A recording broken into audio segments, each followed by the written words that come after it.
রিমি, নিধি, সিমি তিনজন তিন জানার হাত শক্ত করে ধরে খুব জোরে দৌড়াচ্ছে। পরনে হলুদের শাড়ি, বুঝাই যাচ্ছে বিয়ের আসর থেকে পালাচ্ছে।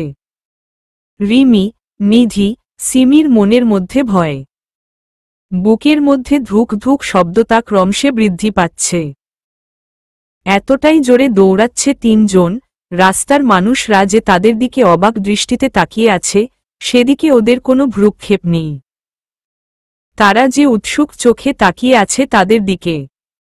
কেন, কি কারণে এভাবে দৌড়াচ্ছে সেটাই তারা ভাবছে। হঠাৎ সামনে একটি সাদা রঙের গাড়ির তীব্র আলো দেখে ওরা থেমে যায়। দাঁড়াতেই জোরে জোরে নিঃশ্বাসে শব্দ আসতে লাগলো ওদের ভেতর থেকে। নিধি বলল, রিমি, সিমি এই রাস্তা দিয়ে আয়। নিধির কথা মতো ওই রাস্তা দিয়ে যেতেই এই রাস্তার মাঝখানে ওই একই রঙের সাদা গাড়ি দাঁড়ান দেখে ওরা এটা দেখার পর থেমে যায়নি, অন্য রাস্তা দিয়ে যেতে শুরু করল। ওই রাস্তার পাশেই বড় খোলা মাঠ ছিল, সম্ভবত খেলার মাঠ। ওরা ভুল করে সেই মাঠের ভেতরে ঢুকে পড়ে। রিমি, নিধি, সিমি পিছনে তাকিয়ে দেখে পিছন থেকে সাদা রঙের গাড়ি ওদের দিকে ধেয়ে আসছে।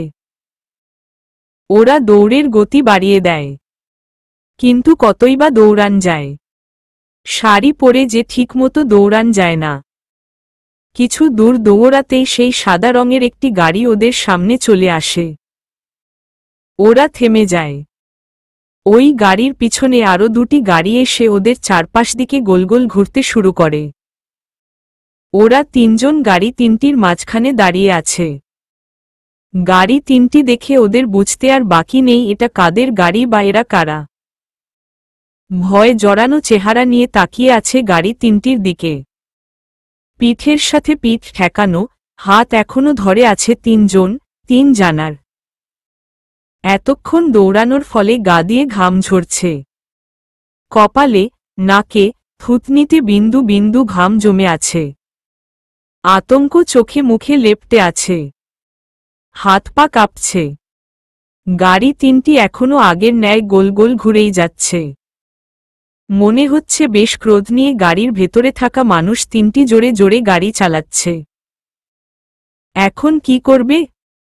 কোথায় পালাবে? আর কেনই বা বাঘের গুহা থেকে পালাতে গেল? ক্ষিপ্ত বাঘ আরও বেশি ভয়ঙ্কর রূপ ধারণ করেছে। ফুটে উঠছে তাদের হিংস্রতা। ভয়তে আপনা আপনি পানি গড়িয়ে পড়ছে ওদের তিন জানার চোখ থেকে। কোনো সমস্যা নেই, কিছু বুঝেন নাই, বুঝতে পেরেছি। চলেন ওদের পাস্ট থেকে ঘুরে আসি। পাস্ট। সাদা রঙের গাউন পরে দাঁড়িয়ে আছে রিমি, সিমি, নিধি। সাদা শার্ট, কোট, প্যান্ট পরা অপর দিক পিঠ ঘুরিয়ে দাঁড়িয়ে আছে তিনটি সুদর্শন যুবক। রিমি, নিধি, সিমি ওদের মুখে হাসি ফুটে উঠল যুবক তিনজনকে দেখে। চোখ জোড়া খুশিতে চিকচিক করছে। একে অপরের দিকে তাকিয়ে গাউন ধরে সামনের দিকে এগিয়ে গেল। যুবক তিনজন তখনও অপর দিক মুখ করে দাঁড়িয়ে আছে। নিধি, সিমি, রিমি যুবক তিনজনের কাঁধের উপর হাত রাখল। যুবক তিনজন ওদের দিকে ঘুরে তাকাতেই তিনজন জোরে চিৎকার দিয়ে উঠল।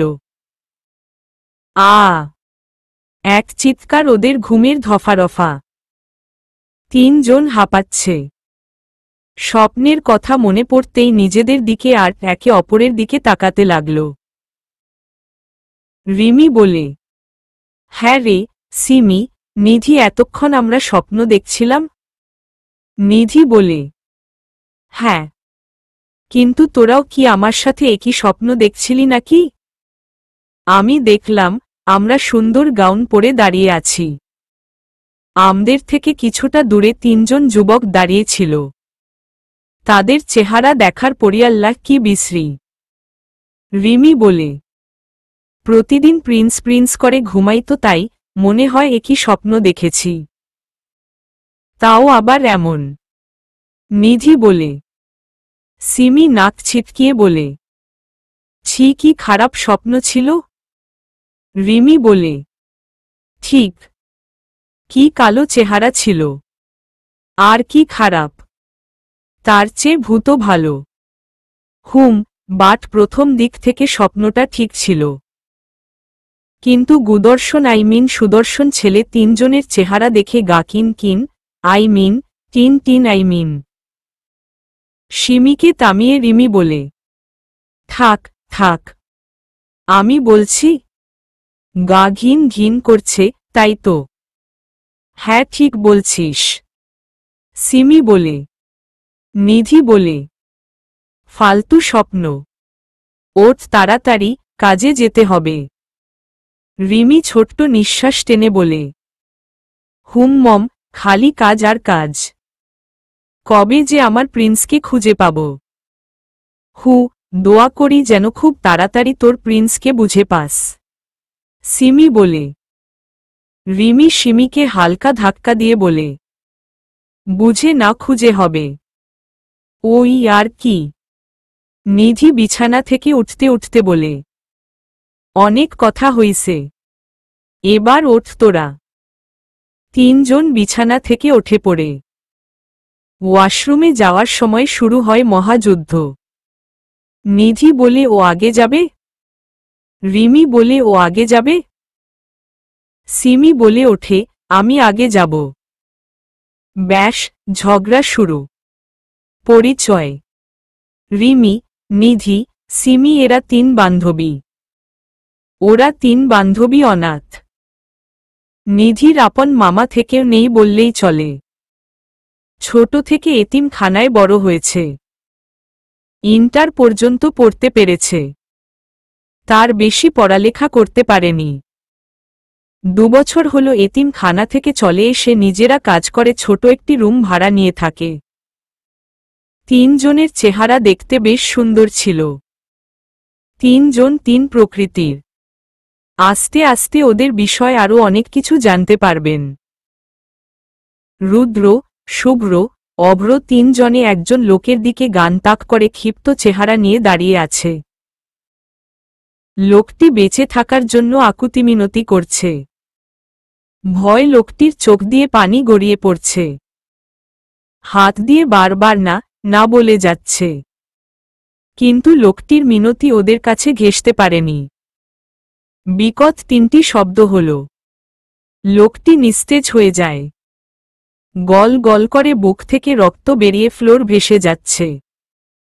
তিনজনের মুখে তৃপ্তিময় হাসি ফুটে ওঠে।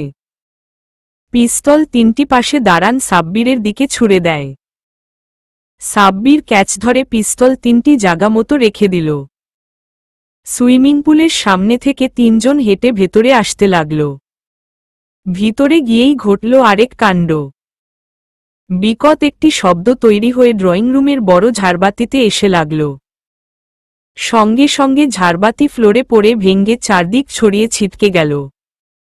সাব্বির কান চেপে সোফার পিছনে লুকিয়ে পড়ে। এ আর নতুন কি? 19 থেকে 20 হলেই আলতাফ চৌধুরী গুলি করে ঘরের জিনিসপত্র ভেঙে চুরমার করে দেয়। আজও মনে হয় ভুল কিছু হয়েছে, যার ফলে তিনি প্রচণ্ড রেগে আছেন। রুদ্র, অভ্র, শুভ্র কোনো ভ্রুক্ষেপ না করে সোফায় বসে ওদের দাদুকে ডাকতে লাগল। রুদ্র চেঁচিয়ে বলে, দাদু, আজ আবার কি হলো? কোনো বিষয় নিয়ে রেগে আছো? অভ্র বলে, নিচে নেমে আসো। কি হয়েছে শুনি? কি হলো? কথার উত্তর দিচ্ছ না কেন দাদু? শুভ্র বলে। আলতাফ চৌধুরী তার নাতিদের কথা শুনে রাগী মুডে করিডোরে দাঁড়িয়ে ওদের সামনের টেবিলের উপর ফুলেট টপটি নিশানা করে গুলি ছুড়ে। ঠাসস করে বিদঘুটে শব্দ হয়ে ভেঙ্গে চুরমার হয়ে যায়। রুদ্র, শুভ্র, অভ্র স্বাভাবিকভাবেই বসে আছে। কিন্তু সাব্বির চোখ মুখ খিচে বন্ধ করে সোফার আরেকটু ভিতরে ঘেঁষে বসল। ওর মন চাইছে সোফার ভেতরে ঢুকে যেতে। রুদ্র করিডোরের থাকা আলতাফ চৌধুরীর দিকে তাকিয়ে বলে, আচ্ছা দাদু, কি হয়েছে না বললে কিভাবে বুঝব বলো? অভ্র বল। নিচে এসে মাথা ঠান্ডা করে বলো কি হয়েছে। ওদের কথা শুনে আলতাফ চৌধুরী গুটি গুটি পায়ে নাক ফুলিয়ে লাঠি ভর দিয়ে নিচে নেমে ওদের পাশের সোফায় মুখ ভার করে বসে পড়ে। শুভ্র ওর দাদুর দিকে তাকিয়ে বলে, এবার বলো কি হয়েছে। রাগ নিয়ে কাপা কাপা কণ্ঠে আলতাফ চৌধুরী বলে, পই পই করে বলি আমার চায়ে চিনি দিবে না, চিনি দিবে না। কিন্তু গাধাগুলো আমার কথা শুনেই না। কথাটা শুনেই রুদ্র চিল্লিয়ে সাব্বিরকে ডাক দেয়। সাব্বির, সাব্বির, সাব্বির। সাব্বির ডাক শুনবে কি করে। আতঙ্কে কান চেপে ধরে বসে আছে সোফার পিছনে। আলতাফ চৌধুরী চোখ কুচকিয়ে বলেন, এভাবে ডাকলে হবে না, ওকে সুন্দর করে ডাকতে হবে। তুমি ডাকো।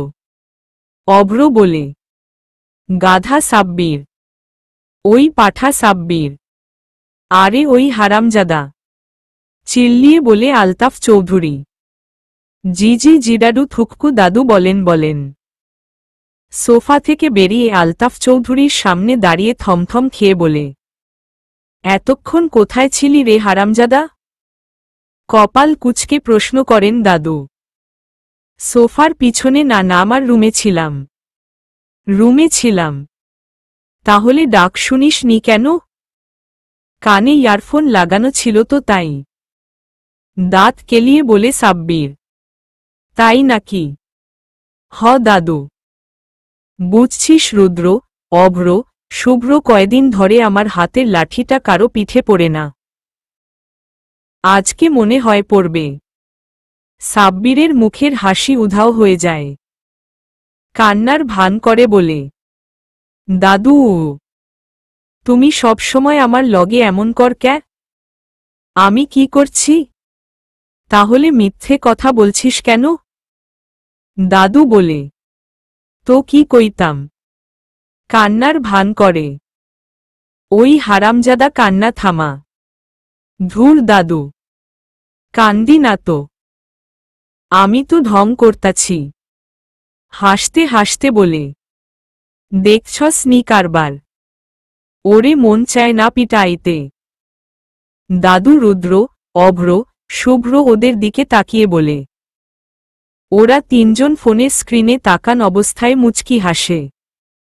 সাব্বির ও দাদুর কথা প্লাস ঝগড়া ওদের কাছে ভালোই লাগে। তাই ওরা সবসময় চুপ থেকে ওদের কথাগুলো শুনে এনজয় করে। সাব্বির আর দাদু তর্ক করেই যাচ্ছে। ওদের দুজনকে রুদ্র থামিয়ে বলে, অনেক হয়েছে, এবার থামো।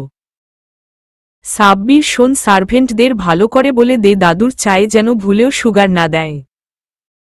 বলেই উপরে চলে যায় রুদ্র। ওর সাথে অভ্র, শুভ্র উপরে চলে আসে। তিনজন রেডি হয়ে হাতে কোট নিয়ে নিচে চলে আসে। টেবিলের বসে খাবার খেতে খেতে ওদের দাদুর সাথে সকালের খুন করা লোকটির সম্পর্কে কথা বলতে থাকে। দাদু বলে, কিছু জানতে পারলে? না দাদু। রুদ্র বলে খেতে খেতে, তাহলে মারলে কেন? মুখ না খুললে ওকে রেখে কি লাভ? অভ্র বলে, এখন কি করবে? বিপ্লব তালুকদার তো বসে থাকবে না, কারণ তোমরা তার খাস লোককে মেরেছ। আমরাও বসে নেই দাদু, তালুকদারের পিছনে লোক লাগিয়ে দেওয়া হয়েছে। সব খবর আমাদের কাছে চলে আসবে। শুভ্র বলে, তারপরও সাবধানে থেকো তোমরা। তুমি চিন্তা করো না দাদু। রুদ্র ওর দাদুর হাতের উপর হাত রেখে বলে, হুমম। খাওয়া শেষ করে এক একজন এক গাড়িতে ওঠে বাসা থেকে বেরিয়ে যায়। সাব্বির রুদ্রের গাড়িতে বসেছে। কিছুক্ষণ পর চৌধুরী গ্রুপ অফ কোম্পানির বিশাল ভবনের সামনে এসে গাড়ি থামে। রুদ্র, অভ্র, শুভ্র চোখের সানগ্লাসটা পরে গাড়ি থেকে নেমে আসে। ওদের থেকে কিছুটা দূরে মিডিয়ার লোকরা জড়ো হয়ে মাইক হাতে নিয়ে দাঁড়িয়ে আছে। সেদিনের পার্টিতে আলতাফ চৌধুরীর উপর গুলি ছুড়া হয়েছিল। কে? বা কারা এটা করেছে সেটা জানার জন্য ওদের সাথে কথা বলতে চায় মিডিয়ার লোকরা। রুদ্র সাব্বিরকে ইশারা করে ভিতরে চলে আসে। ওর সাথে অভ্র, শুভ্র ও পা মিলিয়ে হাঁটছে। লিফটে ওঠে ওদের কেবিনে এসে বসল। রুদ্র ওর চোখের সানগ্লাস খুলে টেবিলের উপর রেখে বলে, বুঝতে পারছি না কে দাদুর উপর আক্রমণ করেছিল। তালুকদার হবে? শুভ্র ওর গায়ের কোট খুলে চেয়ারের উপর রেখে বলে, উহু, অন্য কেউ হতে পারে। মুখে সিগারেট নিয়ে লাইটার দিয়ে আগুন জ্বালাতে বলে অভ্র, কে সেটাই জানতে হবে। গাম্ভীর্য স্বরে বলে রুদ্র। সাব্বির কেবিনে ঢুকে বলে, ভাই, মিডিয়ার লোকরা পাগল করে দিচ্ছে, আউট করে দে। অভ্র বলে, জি ভাই। হাতের ফাইলগুলো রেখে কেবিন থেকে বেরিয়ে যায়। শুভ্র চেয়ার ছেড়ে ওঠে, থাইগ্লাসের সামনে এসে মিডিয়ার লোকদের দিকে তাকিয়ে রাগী কণ্ঠে বলে, যেই হোক না কেন, শাস্তি তাকে পেতেই হবে। কথাটা শুনে রুদ্র ও অভ্রের চেহারায় রাগের আভা ফুটে ওঠে। পরিচয়: চৌধুরী পরিবার। তাদের আরেকটি নাম আছে, থ্রি গ্যাংস্টার্স। আলতাফ চৌধুরীর 3 ছেলে ছিল, নাম বিজয় চৌধুরী, অজয় চৌধুরী, অমিত চৌধুরী। তার কোনো মেয়ে ছিল না। তাদের 3 জনের 3 ছেলে ছিল, নাম রুদ্র, অভ্র, শুভ্র। ওদের 3 জনেরও কোনো বোন ছিল না। ওদের মা বাবা কেউ বেঁচে নেই। ওদের বয়স যখন 10 বছর ছিল, তখন রুদ্রর জন্মদিন উপলক্ষে চৌধুরী পরিবারের সবাই পিকনিকে যাওয়ার সিদ্ধান্ত নেয়। কক্সবাজার যাবার কথা ছিল তাদের। 2টি মাইক্রো ও 2টি প্রাইভেট কার নিয়ে বের হয়। প্রথম মাইক্রোতে ওদের বাবা মারা ছিল, আর দ্বিতীয় মাইক্রোতে রুদ্র, অভ্র, শুভ্র আর ওদের দাদু ছিল। এই পিকনিক যে ওদের জীবন থেকে ওদের বাবা মাকে কেড়ে নিবে, কে জানত এ কথা? শত্রুরা মাইক্রোতে টাইম বোম লাগিয়ে দিয়েছিল। কিছু দূর যেতেই রাস্তার মাঝখানে প্রথম মাইক্রোটি বোম ব্লাস্ট হয়। তাতে থাকা ওদের 3 জনের বাবা মা মারা যায়। আলতাফ চৌধুরী নিজের চোখের সামনে তার ছেলে বউদের মৃত্যু দেখেন। তখন তিনি তার নাতিদের নিয়ে মাইক্রো থেকে নেমে পড়েন। তারা নামার সাথে সাথেই দ্বিতীয় মাইক্রোটিও ব্লাস্ট হয়। ভাগ্যক্রমে তারা বেঁচে যান। প্রথম গাড়ির চালক ছিল সাব্বিরের বাবা। তিনিও তাদের সাথে মারা যায়। সাব্বিরের মা সাব্বির ছোট্ট থাকতেই মারা যায়। সাব্বির ওদের 3 জনের ছোট ছিল। আলতাফ চৌধুরী তার নাতিদের সাথে সাব্বিরকেও লালন পালন করে বড় করেন। একদিকে আলতাফ চৌধুরীর তার 3 ছেলের শোক কাতর ছিল, আরেক দিকে তার নাতিদের নিয়ে টেনশনে ছিল। যদি আবারও শত্রুরা ওদের উপর আক্রমণ করে। কিন্তু তিনি থেমে থাকেননি। পড়ালেখার পাশাপাশি কারাটে, বক্সিং, খেলাধুলা আর সব ধরনের রিভলভার, শর্ট গান চালানো শিখিয়েছেন। আলতাফ চৌধুরীর ইচ্ছা ছিল তার নাতিদের গ্যাংস্টার বানানোর। তিনি সার্থক হয়েছেন। চৌধুরীর পাশাপাশি 3 গ্যাংস্টার্স নামে সবাই তাদের চিনে। বিপ্লব তালুকদার চিন্তিত হয়ে এদিক সেদিন পায়চারি করছেন। সিলেট বিভাগের একজন নামকরা গুন্ডা। ইয়াবা, ঋণ, ড্রাগস স্মাগলিং আর চাঁদাবাজি করাই তার কাজ। তার স্ত্রী মৃত। হৃদয় তার একমাত্র ছেলে। যেমন বাপ, তার তেমনই ছেলে। সারাদিন নেশা জাতীয় দ্রব্য পাল করে, নেশায় বুঁদ হয়ে থাকে। ওর নামে ইভটিজিং, রেপ কেস ফাইল করা। বাবার টাকার জোরে এই কেসগুলো থেমে মুক্তি পেয়ে যায়। ওর বড় নেশা মেয়ে মানুষ। মেয়েদের শরীর নিয়ে খেলা করা ওর বাঁ হাতের কাজ। যখন যে মেয়েকে পছন্দ হয় তখনই তাকে তুলে নিয়ে এসে ওর খায়েশ মিটিয়ে নেয়। তারপর হয়তো খুন করে, আবার কখনো রাস্তার মাঝখানে ফেলে রেখে দেয়। সব প্রমাণ এমনভাবে লুপাট করে, পুশিল তদন্ত করে ক্লু পায় না। কিন্তু হৃদয় কাল রাতে ক্লাব থেকে বাসায় ফিরেনি, এবং তার খাস লোক মোস্তাকও গায়েব। তাই বিপ্লব হাসান ভীষণ চিন্তিত। সকাল থেকে এক ফোঁটা পানিও মুখে দেননি। বড্ড আদরের ছেলে তার। চারদিকে লোক পাঠিয়ে দিয়েছে ছেলেকে খোঁজার জন্য। ওসি পলাশ হাসান তার রুমে প্রবেশ করে হতাশ কণ্ঠে বলেন, স্যার, কাল রাতের সিসি ক্যামেরার ফুটেজ নষ্ট করা হয়েছে। তাই খবর নিতে পারছি না কে বা কারা হৃদয়কে কিডন্যাপ করেছে। বিপ্লব তালুকদার কথাটা শুনে ক্ষুব্ধ হয়ে পলাশের কলার চেপে ধরে বলে, আমি কোনো কথা শুনতে চাই না। যেখান থেকে পারো আমার ছেলেকে খুঁজে বের কর। পলাশ হাসান ভয়জড়িত কণ্ঠে বলে, জি জি স্যার। বিপ্লব তালুকদার কলার ছেড়ে দিয়ে বলেন, যাও, খুঁজে বের কর আমার ছেলেকে। পলাশ হাসান দ্রুত রুম ত্যাগ করেন। বিপ্লব তালুকদার আগের ন্যায় পায়চারি শুরু করে। রিমি বিয়ের ডেকোরেশনের কাজ করে, আর নিধি, সিমি ঢাকার বড় ডে নাইট রেস্টুরেন্ট এন্ড হোটেলে চাকরি করে। ওরা যে যার কাজে এসে পড়েছে। বিশাল বড় এরিয়া জুড়ে হোটেলটি। এখানে বেশিরভাগ নামি দামি মানুষরাই আসে। রেস্টুরেন্টের টেবিল পরিষ্কার করছিল নিধি। সিমি এসে ওর কানে কানে বলে, আজকে তাড়াতাড়ি বাসায় যাবি? কেন? আস্তে করে উত্তর দেয় নিধি, কাল শুক্রবার, তাই বিকালে ঘুরতে বের হতাম। কোথায়? সেটা পরে বলবো, এখন না। আচ্ছা ঠিক আছে, তাড়াতাড়ি বাসায় যাব, কিন্তু রিমিকে খবরটা দিয়ে দে। ওকে। বলেই সিমি চলে যায়। দূরে গিয়ে প্যান্টের পকেট থেকে ফোন বের করে রিমিকে কল দেয়। একবার রিং হতেই ফোন রিসিভ করে রিমি।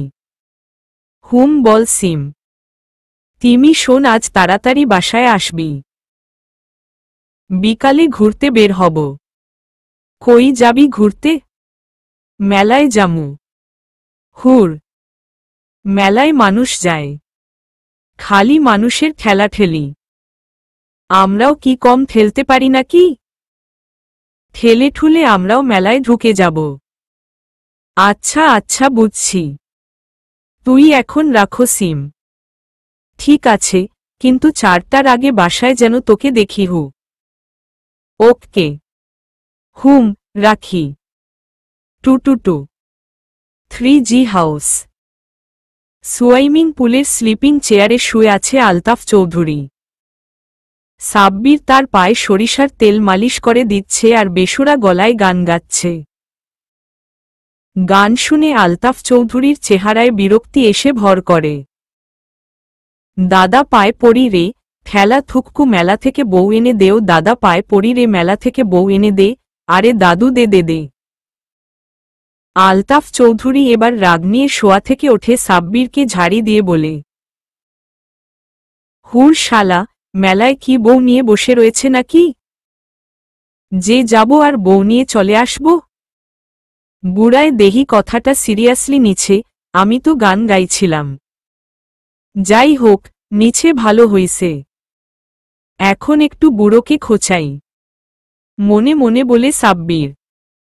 তারপর আবার আলতাফ চৌধুরীর পায়ে হাত দিয়ে মালিশ করতে করতে আদুরে কণ্ঠে বলে, দাদু, ও দাদু, তুমি তো জানো আমার বিয়ের বয়স হইছে।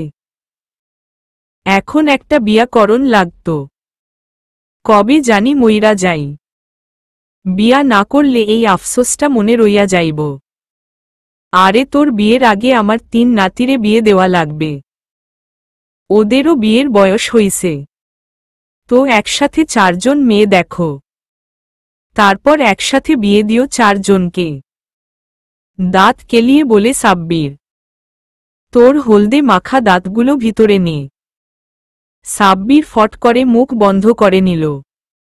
আলতাফ চৌধুরী আবারও বলেন, বিয়ের কথা যখন উঠেছে তখন বিয়ে হবে। মেয়ে দেখা শুরু করে দেব আজ থেকে। দাদু, আই লাভ ইউ দাদু। খুশি হয়ে আলতাফ চৌধুরীর পা ধরে বলেন। শালা পা ছাড়। ছাড়াতে ছাড়াতে বলেন, দাঁড়াও দাদু, তোমার পা আরো মালিশ করে দেই। দে। আলতাফ চৌধুরী শুয়ে পড়েন। কিছুক্ষণ পর 3টি গাড়ি বাসার ভিতরে প্রবেশ করেন। বডিগার্ডরা দরজা খুলে দেয়। রুদ্র, অভ্র, শুভ্র গাড়ি থেকে নেমে ওদের রুমে চলে আসে। রুমে এসে নিজেদের কাপড় পাল্টে সুইমিং পুলে আসে। এসে আলতাফ চৌধুরী ও সাব্বিরকে কথা বলতে দেখে রুদ্র, অভ্র, শুভ্র তাদের দিকে এগিয়ে যেতে যেতে বলল। রুদ্র হাত তুলে বলে, হাই দাদু। হ্যালো দাদু। অভ্র বলে, হাই, হ্যালো দাদুজি। শুভ্র বলে, আরে আমার বাঘের বাচ্চা 3 জন। অফিস থেকে এসেছো তোমরা? মুচকি হেসে বললেন আলতাফ চৌধুরী। কুত্তার বাচ্চা নি। সাব্বির ভ্রু কিঞ্চিত বাঁকা করে বলে। আলতাফ চৌধুরী সাব্বিরের কথাটা শুনেই দাঁত কটমট করে ওর দিকে তাকায়। সাব্বির আমতা আমতা করে বলে, এটা কইছি না, এটা কইছি না। খুব সুন্দর বাচ্চা কইছি। তারপরও আলতাফ চৌধুরী কপাল কুঁচকে তাকিয়ে আছে। ইয়াপ বলেই রুদ্র স্লিপিং চেয়ারে বসে পড়ে। শাওয়ার নিয়েছ তোমরা? আলতাফ চৌধুরী বলেন। অভ্র বলে, না নেই নি দাদু। এখানে নেব ভাবছি। তো রেস হয়ে যাক। শুভ্র বলে, কেন নয়, অবশ্যই। রুদ্র বলে, চল তাহলে। বাঁকা হেসে বলে অভ্র। সাব্বির খুশি মডে বলে, আমি বাঁশি বাজাব। ওকে। রুদ্র বলেই ওঠে দাঁড়ায়। ওর সাথে অভ্র, শুভ্র ওঠে দাঁড়ায়। একসাথে সোজা হয়ে দাঁড়ায় 3 জনে। সাব্বির প্রথম বাঁশিতে ফু দেওয়ার পর ওরা ওদের পায়ের কাছে ঝুঁকে। দ্বিতীয় বাঁশি ফু দেওয়ার পর পরই একসাথে জাম্প মারে পানিতে। একই সাথে সাঁতার কাটছে 3 জনে। আলতাফ চৌধুরী চিল্লিয়ে চিল্লিয়ে রুদ্র, অভ্র, শুভ্র বলে যাচ্ছে। ওপারে গিয়ে তাড়াতাড়ি এপারে আসছে 3 জন।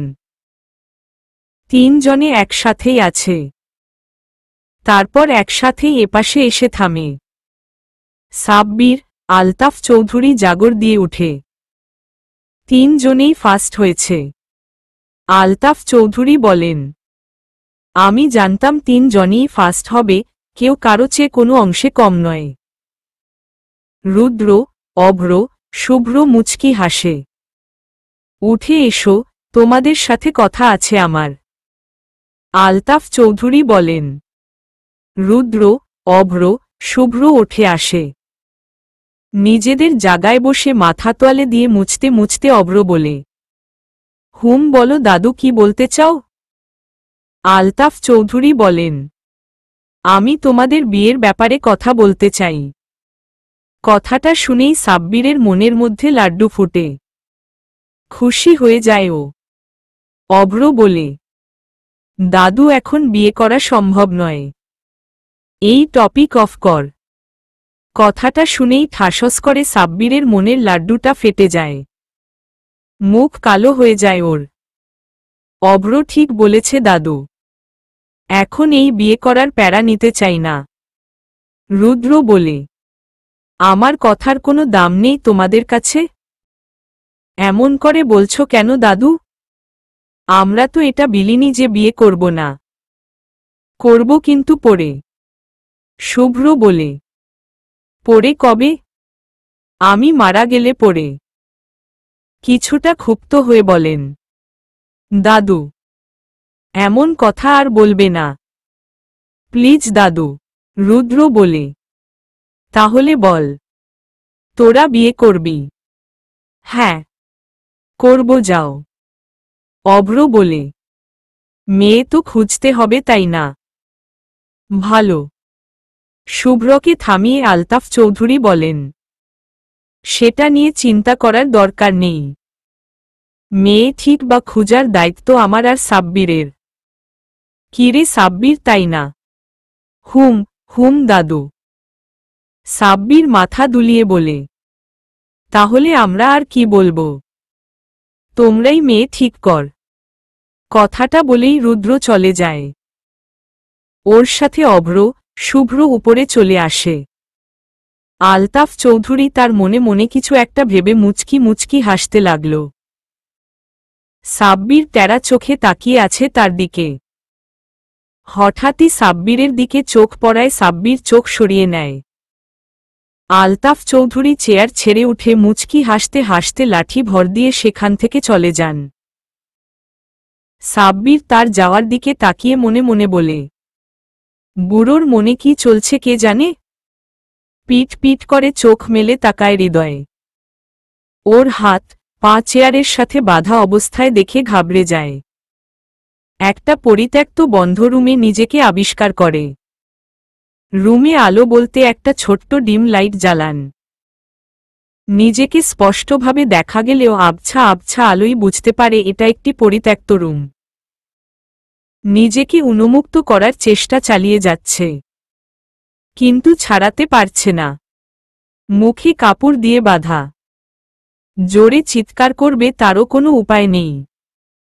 নিজেকে ছাড়ানো ও মুখ দিয়ে গঙ্গানির আওয়াজ বের করছে।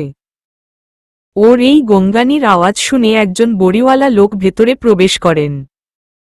তারপর লাইট অন করে হৃদয়ের মুখ খুলে দিতেই হৃদয় হুঙ্কার দিয়ে বলে, আমাকে এখানে কেন বেঁধে রেখেছিস? তুই কার লোক? তোর বশ কে? লোকটি কোনো উত্তর দিল না। সোজা ওর পায়ের কাছে বসে শিকল পরিয়ে দিয়ে খাবারের প্যাকেট ফ্লোরে রেখে হাতের বাঁধান খুলে দিয়ে রুম থেকে বেরিয়ে যায়। হৃদয় চিল্লিয়ে লোকটিকে অনেক কিছু বলে, কিন্তু লোকটি তার কথার উত্তর দেয় না। হৃদয় ওর হাতের বাঁধান খোলা পেয়ে পায়ের বাঁধানও খুলে ফেলে। খাবার লাথি মেরে ফেলে দিয়ে দরজায় জোরে বাড়ি দিতে দিতে বলে, দরজা খোল, আমাকে বাহিরে যেতে দে। কেন বন্দি করে রেখেছিস আমাকে? দরজা খোল বলছি। হৃদয়ের কথা তাদের কান পর্যন্ত পৌঁছাল না। তারা তাদের মতো রাউন্ড দিয়ে যাচ্ছে, রিভলভার হাতে নিয়ে। মুখে পানি নিয়ে এদিক সেদিন নাড়াচাড়া করছে সিমি। আজকে যে মেলাতে যাওয়া হবে না সেটা ভালো করেই বুঝতে পেরেছে। এদিকে সন্ধ্যের আজান দিল বলে রিমির এখনো কাজ আছে, বের হতে রাত হবে ওদের, সেটা ফোন করে বলে দিয়েছে। কিছুক্ষণ পর নিধি তার ইউনিফর্ম চেঞ্জ করে সিমির বাহুরে হালাক ধাক্কা দিয়ে বলে, চল সিমি। সিমি এক রাশ বিরক্তি নিয়ে নিধির পিছু পিছু হাঁটছে। একটা রিকশা নিয়ে বাসায় চলে আসে ওরা দুজন। বাসায় এসে রান্নার কাজ শেষ করে। রিমি 4টার সময় বাসায় আছে। এসেই কান ধরে বলে, সরি রে, আজকে কাজের চাপ বেশি ছিল, তাই বের হতে পারিনি। তোর সরি নিয়া তুই সর, অভিমানী স্বরে বলে সিমি। রিমি সিমির গলা জড়িয়ে ধরে বলে, সরি বললাম তো। হুহ, আচ্ছা আচ্ছা শোন, কাল শুক্রবার, আমাদের সবার বন্ধ। কালকে মেলাতে গিয়ে খাবো, ঘুরবো, অনেক মজা করব। রাগ করে না বোন? যা যা, রাগ করলাম না। গুড। তা আমাদের ধিমি কোথায়? নিধি রান্নাঘর থেকে চিল্লিয়ে বলে, আমি এখানে আছি। আপনি কি করছেন ধিমিজি? রিমি নিধির কাছে যেতে যেতে বলে, আকাম করি। তা তো দেখতেই পাচ্ছি। যা সর। দেখতাছোস রান্না করতাছি, তারপরও জিগাস আমি কি করি? লেরি থুককু সরি। কি রান্না করতাছিস? ডিম, আলু, শাক। বাহ, তাড়াতাড়ি রান্না কর। হাত মুখ ধুয়ে আসছি। যা। রাতে একসাথে খেয়ে ধেয়ে গল্পগুজব করতে করতে ঘুমিয়ে যায় ওরা তিনজন। 3G house. সকালে বেলা 10টা। আলতাফ চৌধুরী টেবিলের উপর চিন্তিত ভাব নিয়ে বসে আছে। সাব্বির তার দিকে তাকিয়ে বুঝার চেষ্টা করছে তার চিন্তার কারণটা কি। কি এত চিন্তা করছেন তিনি? রুদ্র, অভ্র, শুভ্র ফোন ঘাঁটছে আর নাস্তা করছে। কিছুক্ষণ আগেই ঘুম থেকে উঠেছে ওরা। হঠাৎ রুদ্র ফোনের স্ক্রিন থেকে চোখ সরিয়ে আলতাফ চৌধুরীর দিকে একবার তাকিয়েই চোখ সরিয়ে ফোনের দিকে তাকিয়ে ওর দাদুকে প্রশ্ন করে, দাদু কি হয়েছে? এভাবে মুখ গম্ভীর করে বসে আছো কেন?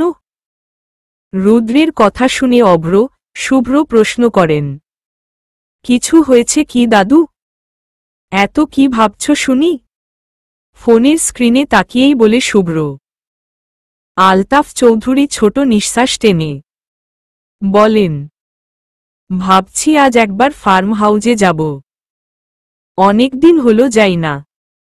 রুদ্র, অভ্র, শুভ্র এবার ওর দাদুর দিকে তাকায়।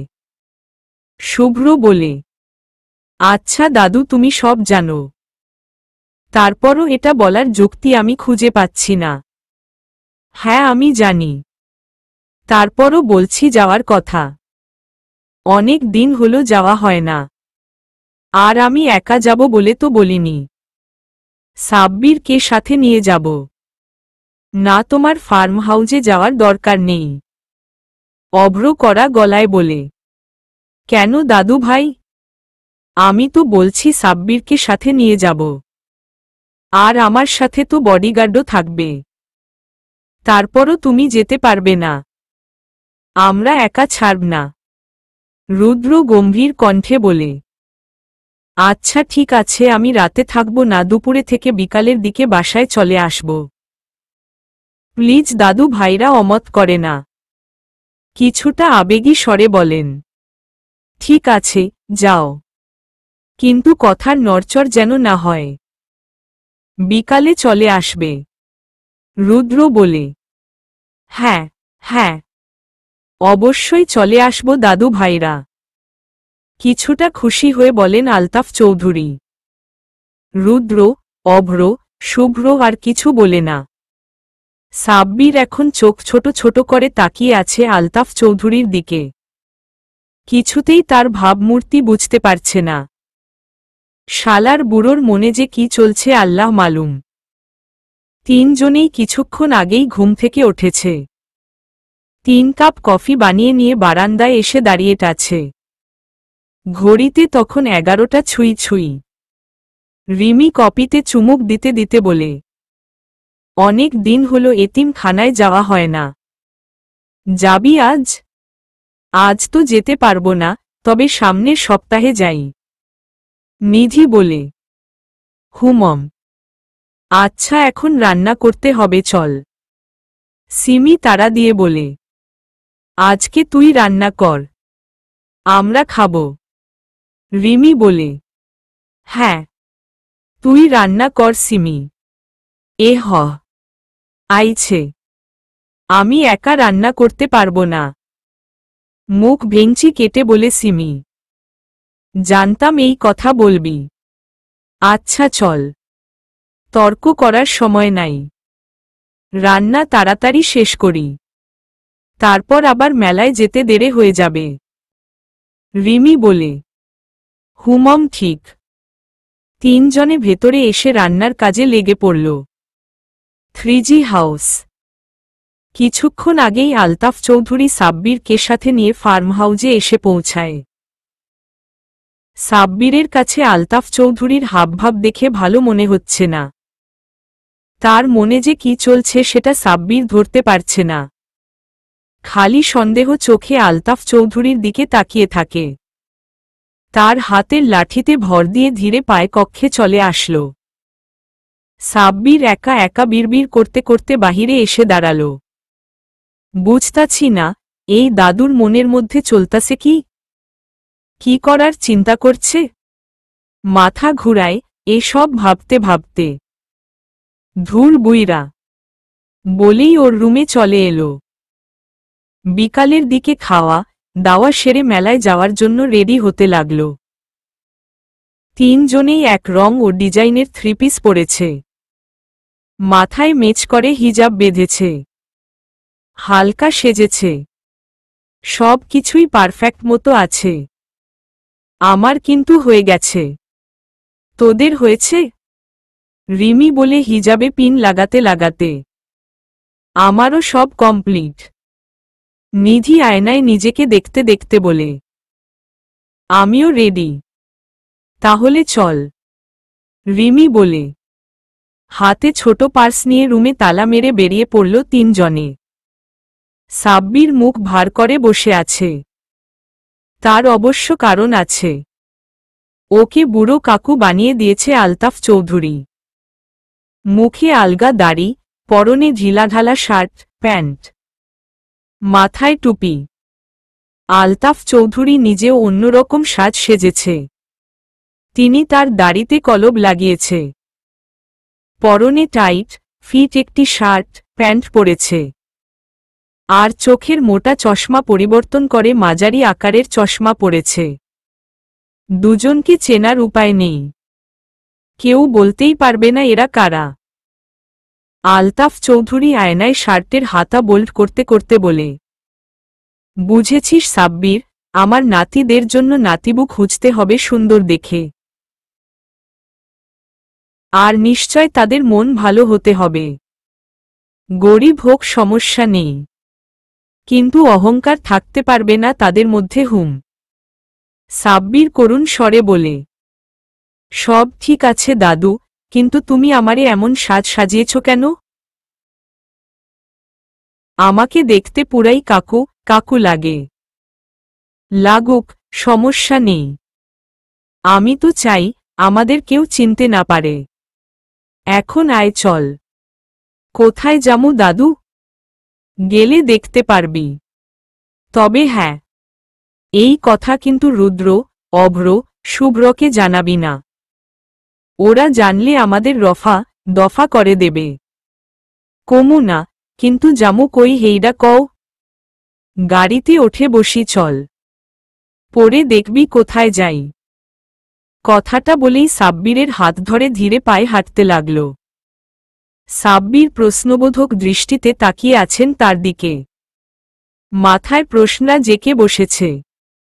বাহিরে বডিগার্ডরা পাহারা দিচ্ছিল। আলতাফ চৌধুরী বাড়ির গেটের সামনে দাঁড়িয়ে একজন বডিগার্ডকে ডাক দেয়। বডিগার্ড তার কাছে এসে মাথা নিচু করে চুপচাপ দাঁড়ায়। আলতাফ চৌধুরী বডিগার্ডের উদ্দেশ্যে বলে, একটা ট্যাক্সি নিয়ে আসো। নো নো পাল্টা প্রশ্ন করবে না। আমি ট্যাক্সি ডেকে নিয়ে আসতে বলেছি, নিয়ে আসো যাও। বডিগার্ডটি কিছু বলতে গেলেও থেমে গিয়ে আলতাফ চৌধুরীর কথা মতো একটি ট্যাক্সি ডেকে নিয়ে আসে। আলতাফ চৌধুরী সেই বডিগার্ডের উদ্দেশ্যে বলেন, দেখো তো আমাদের দুজনকে চেনা যাচ্ছে কিনা। আলতাফ চৌধুরীর কথায় বডিগার্ডটি তাদের দিকে তাকিয়ে অবাক হয়ে যায়। তারপর মাথা এদিক সেদিকে দুলিয়ে না না বলে। উত্তর শুনে আলতাফ চৌধুরী কিছুটা খুশি হলেন। মুখে হাসি নিয়ে বডিগার্ডকে বলে, আমরা যে বাসা থেকে এমন ছদ্মবেশে বের হয়েছি এটা রুদ্র, অভ্র, শুভ্রকে বলবে না। কথাটা মনে থাকবে? বডিগার্ড বলে, জি স্যার। যাও তুমি তোমার কাজ কর। বডিগার্ড চলে গেলেন। আলতাফ চৌধুরী সাব্বির গাড়িতে উঠে বসলেন। আলতাফ চৌধুরী গাড়ির ড্রাইভারকে বললেন, শোনো ড্রাইভার, উত্তরা মেলা হয়, সেখানে যাব আমরা। ড্রাইভার আলতাফ চৌধুরীর কথা শুনে গাড়ি চালাতে শুরু করল। সাব্বির এবার ভ্রু কুঁচকে আলতাফ চৌধুরীর দিকে তাকায়। আলতাফ চৌধুরী সাব্বিরের চাউনি দেখে বুঝে যায়। তিনি বলেন, তোর কথা মতো মেলাতে গিয়ে নাতিবু খুঁজব। তুই কি বলিস? সাব্বির ভ্যাবাচ্যাকা খেয়ে আগের চেয়ে অনেকটাই অবাক হয়ে হাঁ করে তাকায় তার দিকে। আলতাফ চৌধুরী সাব্বিরের মুখ বন্ধ করে বলে, হারামজাদা মুখটা বন্ধ কর। নয়তো তোর দাড়ি খুলে পড়ে যাবে। সাব্বির ওর দাড়িতে হাত দিতে এদিক সেদিকে তাকায়। ওর মনে হচ্ছে ও যেন খাটের চিপায় পড়ে গেছে। এখনো সবটা ওর কাছে ঘোলাটে লাগছে। দুঃখী হয়ে বসে রইল।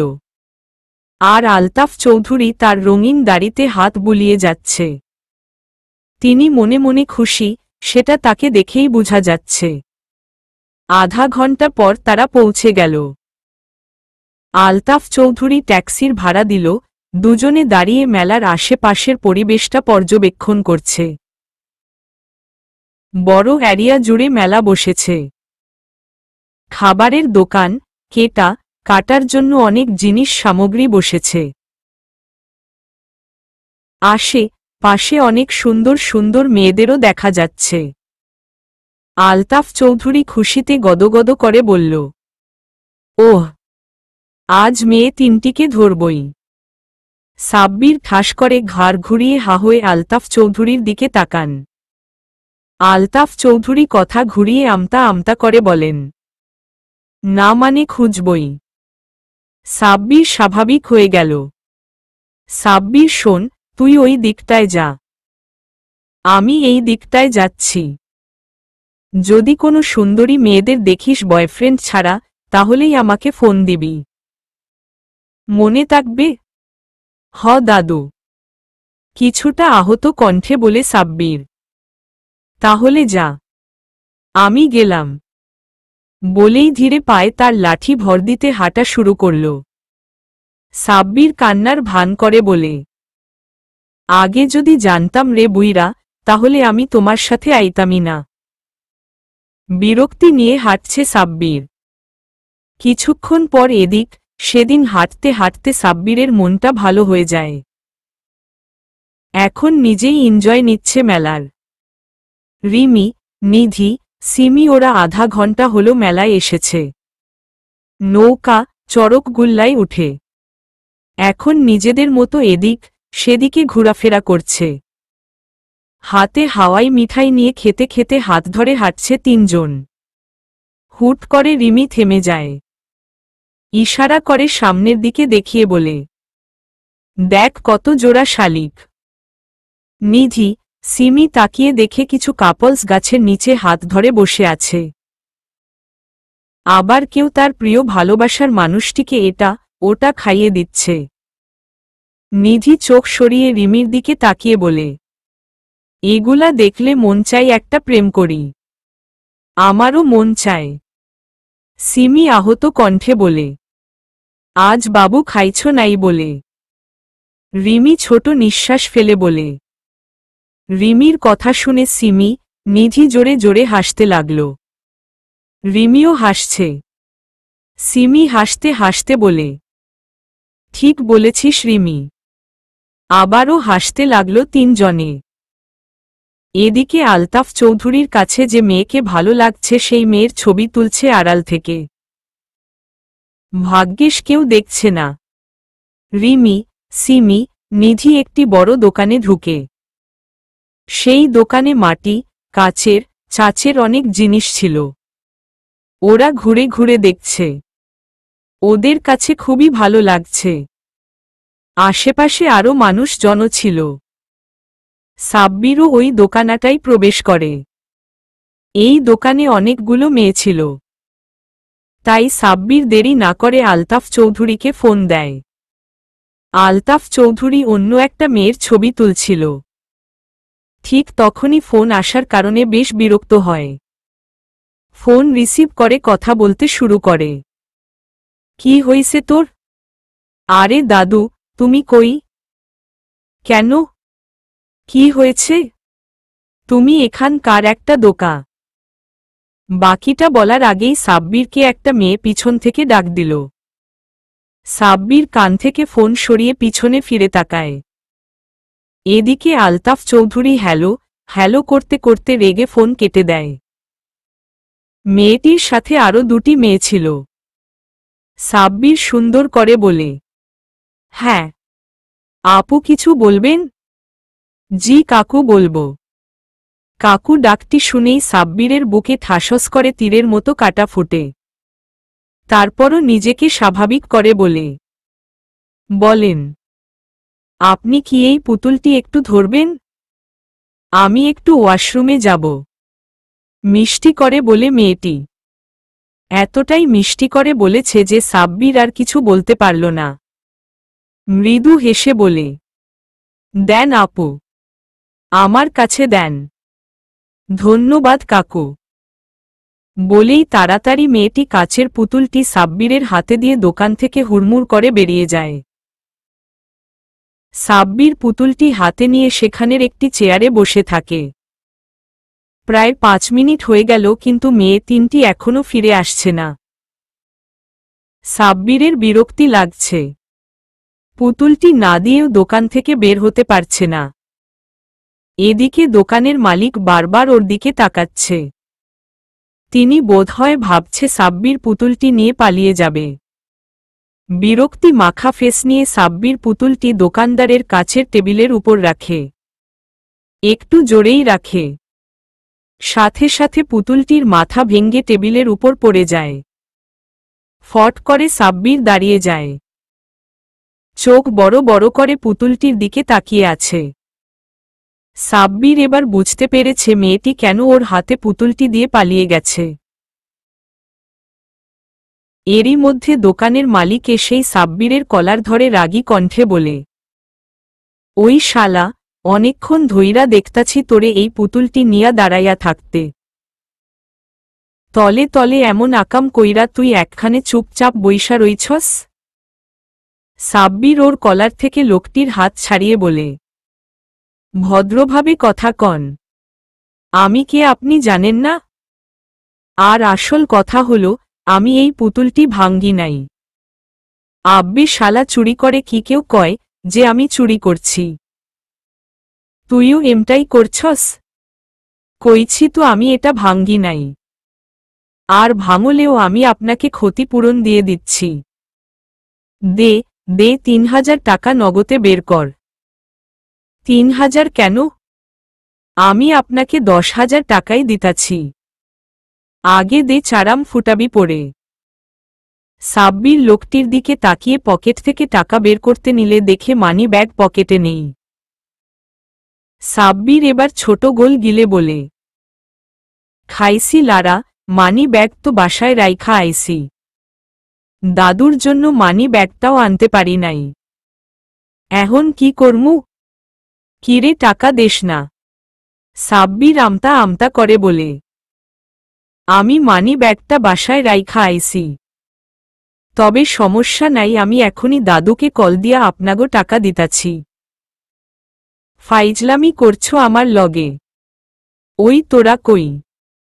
ধর শালারে, ধইরা ইচ্ছামতো বানান দে। বলতে দেরি সাব্বিরের পিঠে তাল পড়তে দেরি নেই। দোকানের 4 জন কর্মচারী ও দোকানদার মিলে গন দোলাই দিল। সাব্বির এত করে বলছে তাদের টাকা দিয়ে দিবে, কিন্তু তার ওর কথা শুনলি না। কিছুক্ষণ পর সাব্বিরকে দোকান থেকে ধাক্কা দিয়ে বের করে দিল। ওর অবস্থা কাহিল। এত দোলাই খাওয়ার পরও মুখে দাড়ি খুলে যায়নি। তার কারণ, সাব্বির উপর হয়ে ওর মুখে হাত দিয়ে ডেকে রেখেছিল। পিঠে প্রচণ্ড ব্যথা অনুভব করছে, যার কারণে গুজো দিয়ে হাঁটছে। মানসম্মান আর কিছুই রইল না। ব্যথায় কাতর কণ্ঠে বলে, ওই মাইয়া 3 ডারে যদি পায়াল্লা গোগেছে রে আমার পিঠ। রিমি, নিধি, সিমি দৌড়ে একটি বড় বট গাছের সামনে এসে জোরে জোরে নিঃশ্বাস নিচ্ছে। এই কাণ্ডটা এরাই ঘটিয়েছে। ওই দোকানের শোপিসগুলো রিমি, নিধি, সিমি ধরে ধরে দেখছিল। একটা কাচের পুতুল দেখে রিমির খুব ভালো লাগে। পুতুলটি হাতে নিয়ে খুঁটিয়ে খুঁটিয়ে দেখেছিল রিমি। পুতুলটির দাম ছিল 2000 টাকা। দাম দেখেই রিমি হতাশ হয়ে পুতুলটি জাগা মতো রেখে দেয়। ঠিক তখনই সিমি ডাক দেওয়ার ফলে তাড়াতাড়ি ডানে তাকাতেই হাতে লেগে পুতুলটি পড়ে যেতে নিলে রিমি খপ করে পুতুলটি ধরে ফেলে। জোরে ধরার ফলে পুতুলটির মাথা ভেঙে যায়। ভেঙে যাওয়ার কারণে তাড়িঘড়ি করে পুতুলটি ধরল। আর সেটাই হল। রিমি ভয় পেয়ে যায়। ওদের কাছে এখন এত টাকা নেই যে এই ভাঙ্গা পুতুলটি কিনবে। ততক্ষণে নিধি, সিমি ও রিমির কাছে এসে দাঁড়ায়। ভয়ের ছাপ লেগে আছে ওদের চেহারায়। কি করবে ভাবছে, হঠাৎ খেয়াল হলো সিমির ব্যাগে সুপার গ্লো আছে। ব্যাগ থেকে বের করেই হালকার উপর গ্লো দিয়ে পুতুলটির মাথা লাগিয়ে দিল। ঠিক তখনই সিমির মাথায় একটা প্ল্যান আসে। তখন পাশে কাকু টাইপের একজন মানে সাব্বিরকে দেখে পুতুলটি ধরিয়ে দিয়ে দোকান থেকে বেরিয়ে যায়। আর সাব্বির যখন পুতুলটি একটু জোরে টেবিলের উপর রাখে তখনই পুতুলটির মাথাটা পড়ে যায়। কাজ তো আর গ্লো দিয়ে লাগান সম্ভব নয়। রিমি হাঁপাতে হাঁপাতে বলে, বড় বাঁচা বেঁচে গেলাম রে। লোকটাই মায়ের খাইব রে। যদি দোকানদার দেখে তাহলে গন দোলাইও খেতে পারে। বলা তো আর যায় না। তবে কাজটা ঠিক হয়নি। রিমি মন খারাপ করে বলে, এ ছাড়া আর কোনো উপায় ছিল না রে। আমাদের কাছে টাকা থাকলে ঠিকই পুতুলটি কিনতাম। সিমি বলে, হুমম। আচ্ছা যাই হোক, এ সব মনে করে লাভ নেই। চল বাসায় যাই। নিধি বলে, হ্যাঁ চল যাই। আর কিছুক্ষণ পর সন্ধ্যা হয়ে যাবে। রিমি বলে, ওরা গাছের নিচ থেকে হেঁটে মেলা থেকে বের হবে ঠিক তখনই দেখে কিছু ছেলে মেয়ে মিলে একজন মধ্যবয়স্ক লোককে অপমান করছে। লোকটি মাথা নিচু করে তাদের কথা শুনছে। রিমি, নিধি, সিমি ওদের কাছে ব্যাপারটা ভালো লাগেনি দেখে ওরা একে অপরকে বলে, এই দেখ, এরাই পারে। দেখ লোকটিকে কিভাবে অপমান করছে।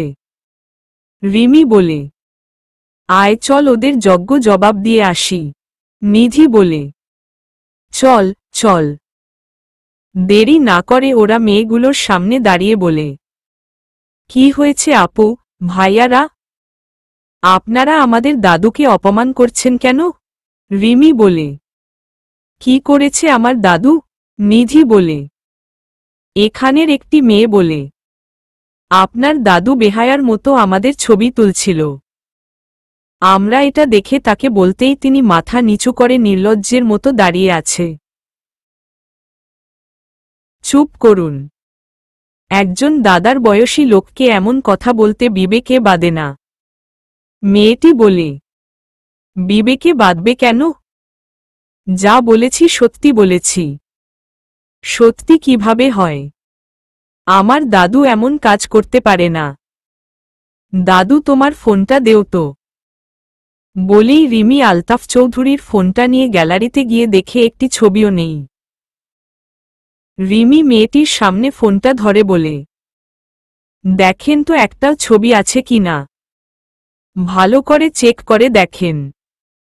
মেয়েটি রিমির হাত থেকে ফোনটি নিয়ে গ্যালারি চেক করে দেখে একটি ছবিও নেই। অবাক হয়ে যায় মেয়েটি।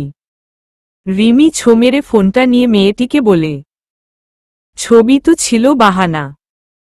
কিভাবে লোকদের অপমান করতে হয় সেটাই শিখেছ তোমরা। লজ্জা করে না এমন একজন বৃদ্ধ লোককে সবার সামনে অপমান করতে? মেয়েটি মাথা নিচু করে রিমির কথা শুনছে। নিধি বলে, এই বৃদ্ধ লোকটির দিকে তাকিয়ে দেখ। তোমার দাদুর মতো দেখায় তাকে। সিমি বলে, কাউকে যদি সম্মান নাই করতে পারো তাহলে অপমান করো না। দাদু চলো। সিমি আলতাফ চৌধুরীর হাত ধরে সেখান থেকে নিয়ে গিয়ে একটা বেঞ্চে বসিয়ে দিল। আলতাফ চৌধুরী মায়াভরা দৃষ্টিতে তাকিয়ে আছে রিমি, নিধি, সিমির দিকে। তার মন নাড়া দিয়ে উঠল। যাদের খুঁজতে এসেছিল পেয়ে গেছেন তিনি। দাদু তুমি কি একা এই মেলাতে এসেছ? রিমি বলে। আলতাফ চৌধুরীর মৃদ হেসে বলে, তোমাদের ধন্যবাদ। আরে ধন্যবাদ ছাড়ো। বল তুমি মেলায় একা এসেছ কি না? না, সাথে একজনকে নিয়ে এসেছিলাম। ওকে আমি হারিয়ে ফেলেছি। তাহলে ফোন দেও, নিধি বলে। আচ্ছা।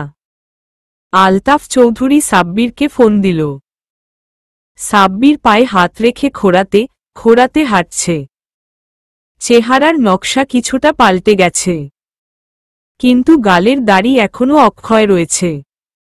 ছেমরি কয়রারে পাইলে খরবি আছে। অ্যা অ্যা অ্যা শালার কেমন ধোলাই না দিল। তোগো মনে মায়াদয়া নাই। কুফা দিলুয়াম, শালা তোগো একটারও বিয়া হইব না। ফোন বেজে উঠল সাব্বিরের। পকেট থেকে ফোন বের করে রিসিভ করে কানে দেয়।